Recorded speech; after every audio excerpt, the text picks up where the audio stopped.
Welcome back to our channel. Hello everyone, and welcome back to our channel.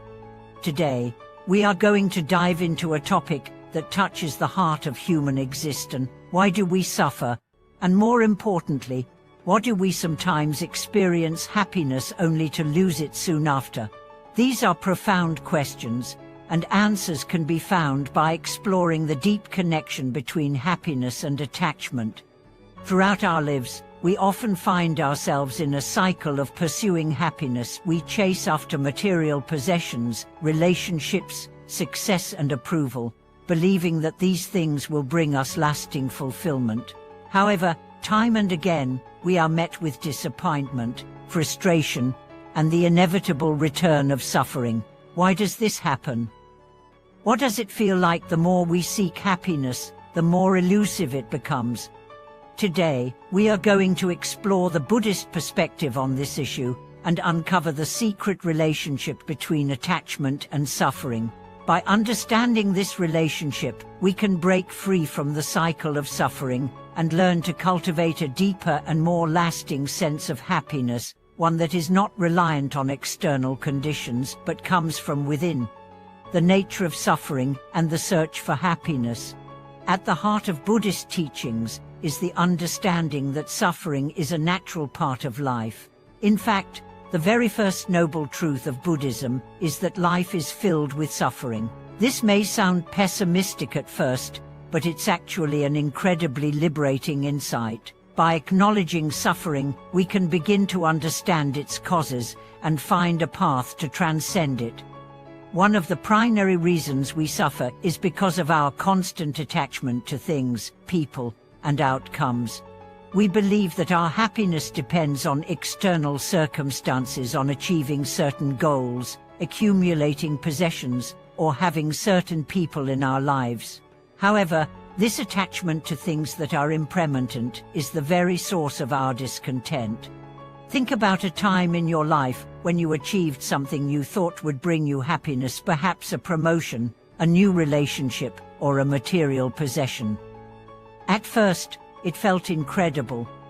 You thought that this would be the thing that finally brings you lasting happiness, but then, as time passed, the initial excitement faded, and you began to crave something more, something else.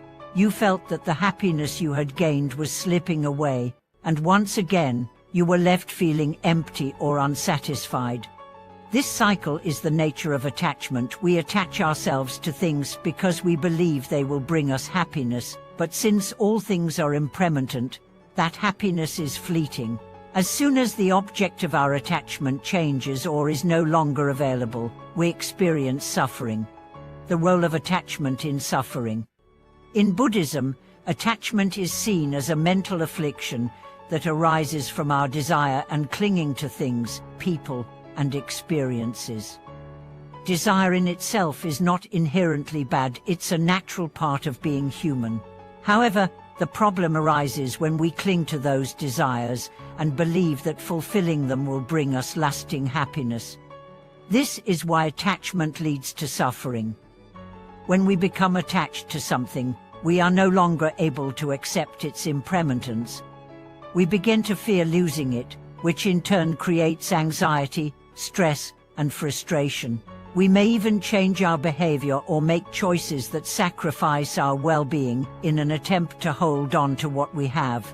This behavior only intensifies the suffering because it distances us further from peace.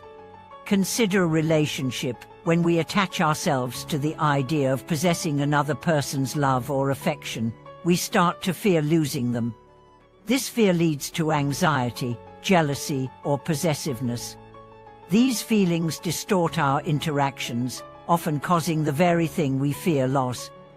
When we let go of the need to possess or control, and instead practice acceptance of the impermanence of the relationship, we find peace in the present moment.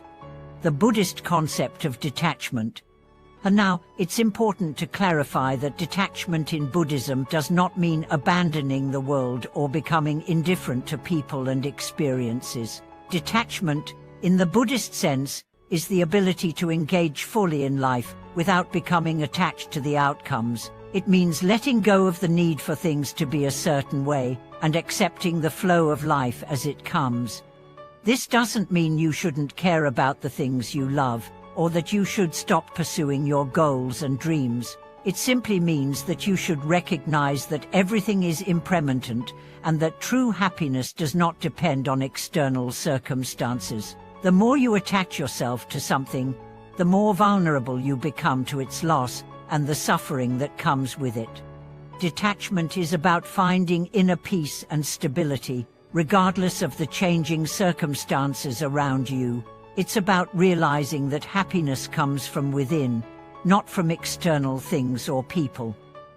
Once we understand this, we are no longer at the mercy of our attachments, and we can experience a freedom that transcends the cycle of desire and suffering. Letting go of attachment, practical steps. So, how do we begin to let go of our attachments? How can we shift our mindset from clinging to the belief that happiness depends on external conditions to recognizing that it arises from within?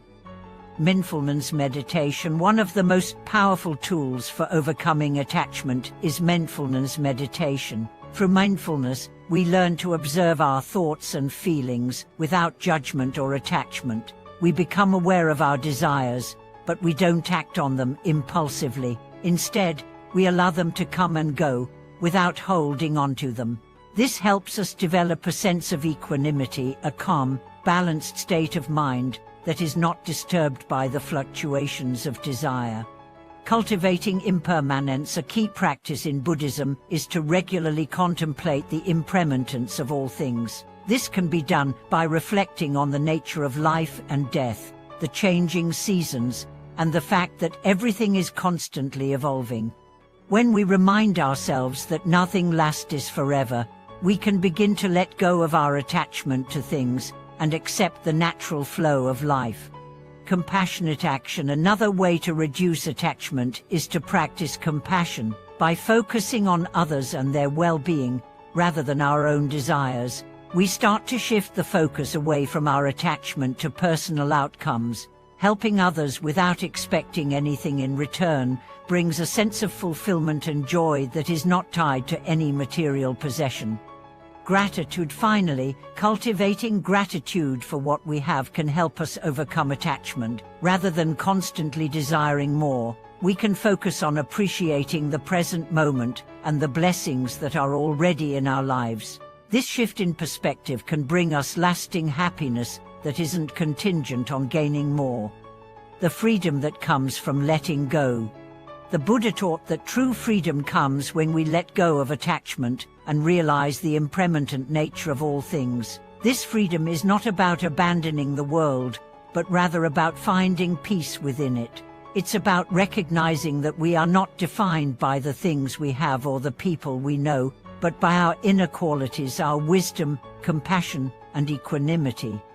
When we let go of attachment, we open ourselves up to a deeper experience of life. We become free from the cycle of craving and dissatisfaction, and we can begin to enjoy the present moment for what it is, rather than constantly searching for something more.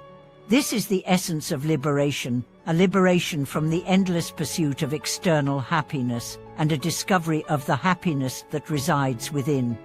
Conclusion from the path to lasting happiness.